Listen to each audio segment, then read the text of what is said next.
اسلام آباد کے 2 روزہ دورے پر آئے ہوئے امریکہ کے خصوصی نمائندے مارک گراسمین نے پاکستان کی سیاسی اور عسکری قیادت سے ملاقاتیں کی۔ امریکی خصوصی نمائندے مارک گراسمین نے اسامہ بن لادن کے ٹھکانے سے متعلق اطلاعات فراہم کرنے والے ڈاکٹر شکیل آفریدی کو امریکہ کے حوالے کرنے کا مطالبہ کیا، جسے پاکستانی قیادت نے مسترد کر دیا۔ صدر آصف علی زرداری نے امریکی نمائندے خصوصی سے گفتگو میں ڈرون حملے بند کرنے پر زور دیا۔ صدر کا کہنا تھا کہ یہ حملے عسکریت پسندی کے خلاف جنگ میں مددگار ثابت نہیں ہو رہے۔ وزیر اعظم راجہ پرویز اشرف سے ملاقات میں دہشت گردی کے خلاف جنگ اور افغانستان کی صورتحال پر بات چیت کی گئی۔ وزیر اعظم نے کہا کہ پاکستان امریکہ کے ساتھ تعلقات کو فروغ دینا چاہتا ہے، جبکہ مارک گراسمین کا کہنا تھا کہ خطے میں امن اور سلامتی کے لیے پاکستان کے ساتھ شراکت داری ضروری ہے۔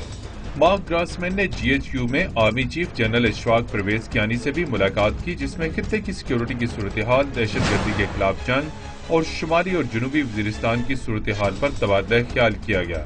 اس سے قبل امریکی خصوصی نمائندے نے وزارت خارجہ میں دونوں ممالک کے درمیان ہونے والے باضابطہ مذاکرات میں بھی شرکت کی۔